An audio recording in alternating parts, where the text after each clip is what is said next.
Halo semuanya, dengan Alkarin di sini. Hari ini aku mau menjelaskan tentang editor Milyastra Wonderland. Pada video kali ini kita akan membahas tentang bagaimana cara mengedit medan, bagaimana cara menempatkan entitas pada peta, bagaimana cara membuat prefab custom, bagaimana cara menambahkan fitur penggerak dan efek spesial, serta bagaimana cara ekspor impor aset. Baiklah, mari kita mulai.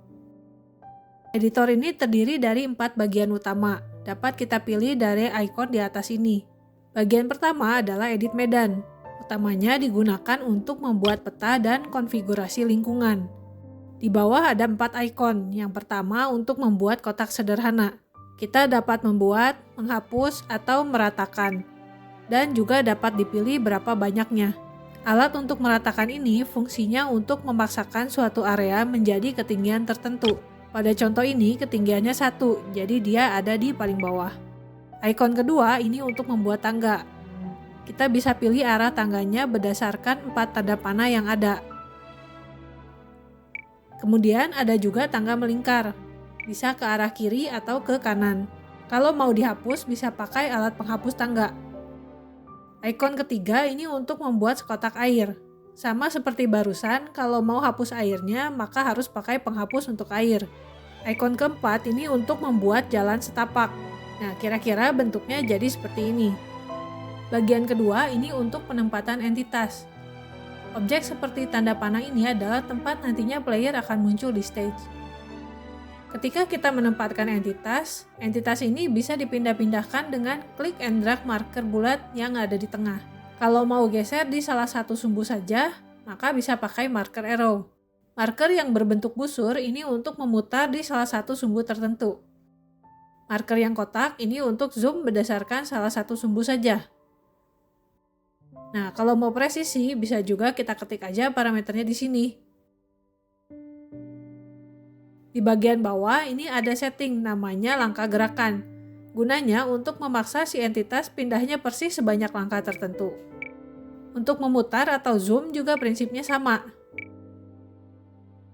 Icon yang ini gunanya untuk mengganti alat transformasi. Bisa perpindahan saja, rotasi saja, zoom saja, atau ketiganya sekaligus. Alat zoom saja berguna untuk zoom ke semua arah sekaligus.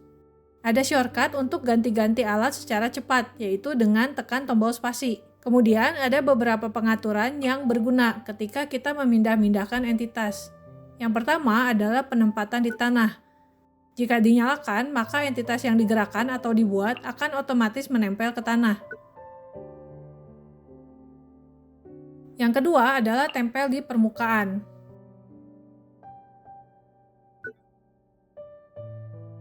Ini fungsinya untuk mempermudah entitas menempel ke entitas sebelahnya. Yang ketiga adalah penjajaran di pusat. Jika dinyalakan, maka titik pusat entitas akan cenderung mau menempel ke titik pusat entitas lain di sekitarnya. Kembali ke penempatan entitas. Pertama-tama kita fokus dulu ke bagian dipersiapkan. Ini adalah barang-barang yang sudah siap dipakai. Unit dinamis adalah entitas yang dapat ditambahi bermacam-macam kemampuan. Sebagai contoh, misalnya kita buat platform ini. Untuk menambah kemampuan atau disebut juga komponen, klik icon yang ini, kemudian klik tombol ini. Mari kita tambahkan komponen pergerakan dasar. Kemudian klik di sini untuk mengatur detail tipe pergerakan dan jalurnya. Untuk contoh ini, mari kita buat gerakan berbentuk huruf L. Kita set titik berhenti pertama di posisi koordinat Z 97,5, yaitu ke arah utara. Kemudian ganti tipe loop menjadi pulang pergi. Angka ini artinya durasi dari titik awal ke titik berhenti yang pertama. Klik di sini untuk mencoba. Sekarang kita tambahkan titik berhenti kedua yang menghadap ke barat. Kemudian kita atur durasinya.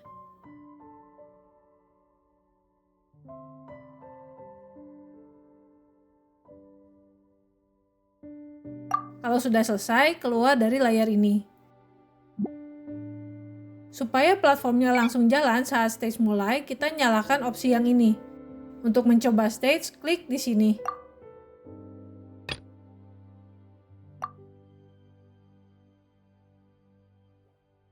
Dua opsi ini bisa dimatikan supaya ketika mencoba stage tidak muncul tampilan kostum dan tampilan nilai stage.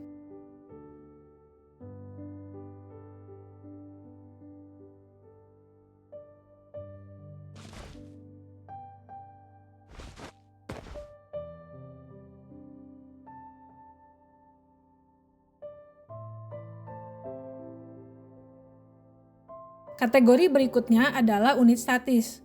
Ini adalah barang-barang dekorasi yang tidak bisa ditambahi kemampuan apapun.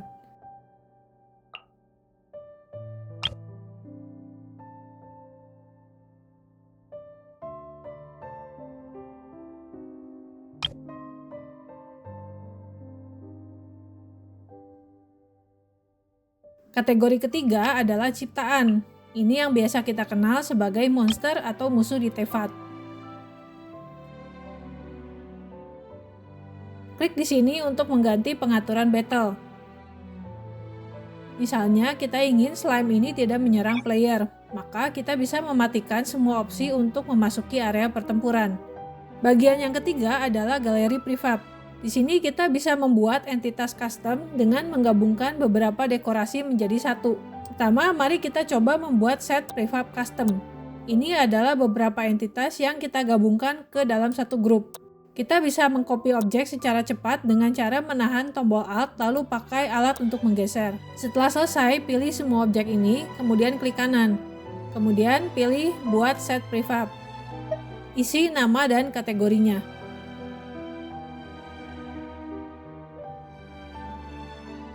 Nanti set prefab akan muncul di sini. Jika ingin melihat info lengkap dari set prefab, kita bisa klik namanya atau simbol putih yang di tengah. Walaupun sudah di dalam grup, objek individualnya masih bisa ditransformasi. Misalnya mau digeser atau mau di zoom. Simbol tanda seru kuning artinya ada pergantian yang belum disimpan. Klik di sini untuk simpan dan timpa set prefab sebelumnya. Set prefab bisa ditambahkan ke medan melalui menu yang ini. Setelah ditambahkan, set prefab keseluruhan ataupun objek individunya masih bisa diedit-edit secara bebas. Berikutnya kita akan membuat unit dinamis custom. Ini adalah kombinasi dari satu objek utama plus beberapa dekorasi yang nantinya akan dianggap menjadi suatu kesatuan unit. Pilih objek utamanya di sini atau boleh juga dikosongkan.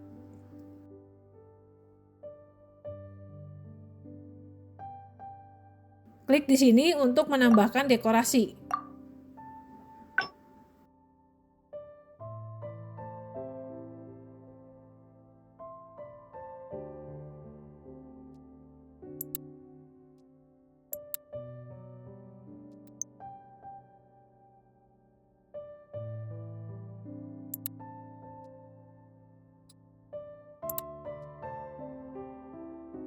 Setelah selesai, klik simpan.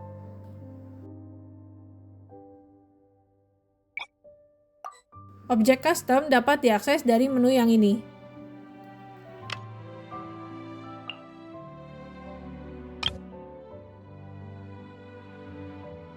Beda dari set prefab, objek custom dianggap sebagai satu unit.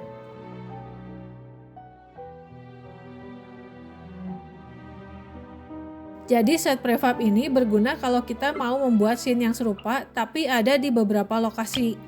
Nanti kalau prefabnya diedit, maka semua yang ada di medan juga akan otomatis ikut terganti. Misalnya kita ingin tambah satu atau lebih objek ke prefab yang sudah ada. Caranya adalah dengan menggunakan opsi gabungkan set prefab. Seperti yang kita lihat di sini, objek barunya otomatis muncul juga di medan. Mengedit unit dinamis custom juga prinsipnya sama.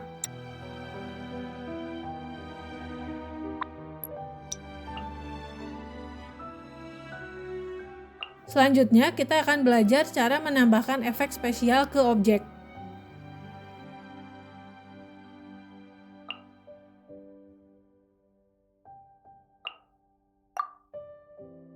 Efek spesial waktu terbatas artinya hanya dijalankan sekali saja. Efek spesial loop artinya dijalankan terus-menerus. Kita pilih efek spesialnya dari sini.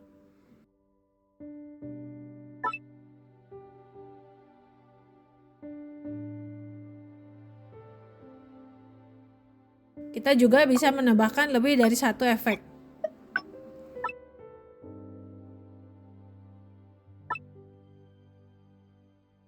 Dan bisa juga diganti ukurannya.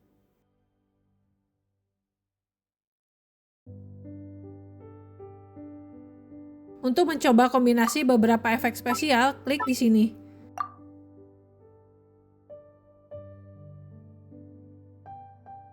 Setelah disimpan, maka semua unit dari prefab ini akan otomatis diperbaharui. Berikutnya, kita akan belajar cara menambahkan sumber cahaya.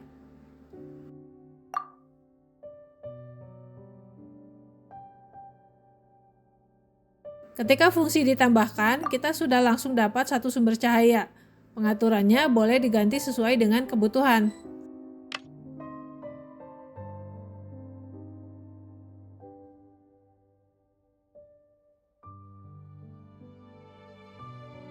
Sumber cahaya titik bentuknya seperti bola dan lampunya ada di tengah. Sedangkan lampu sorot bentuknya seperti kerucut dan lampunya ada di ujung. Warna adalah warna lampu, radius adalah tinggi kerucut, sudut menentukan seberapa lebar kerucutnya, kekuatan menentukan seberapa terang lampunya. Kemudian radius efektif menentukan jarak minimal dari player supaya lampunya mulai terlihat. Nyalakan lampunya melalui opsi yang ini.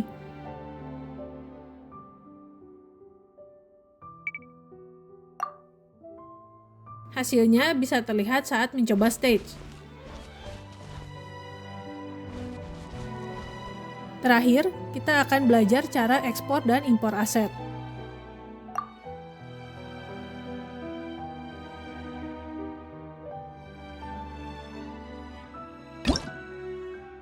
Untuk ekspor, klik di sini.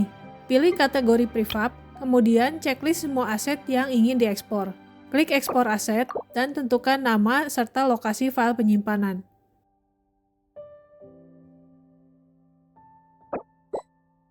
Untuk impor, klik di sini. File-file yang mau diimpor harus diletakkan di suatu folder spesifik. Klik di sini untuk membuka folder tersebut. Simpan file .jia pada folder ini. Setelah tombol ini diklik, semua aset pada folder tadi akan muncul. Checklist semua aset yang ingin diimpor ke stage. Kemudian terakhir klik di sini. Jika kita pilih opsi ini, maka aset yang diimpor akan disimpan pada tab baru dengan nama impor aset. Nantinya tab ini dapat diganti namanya sesuai dengan kebutuhan. Aset yang sudah diimpor dapat dilihat di sini. Nah, sekian saja video tutorial hari ini. Terima kasih sudah menonton sampai akhir. Sampai jumpa di kesempatan yang lain.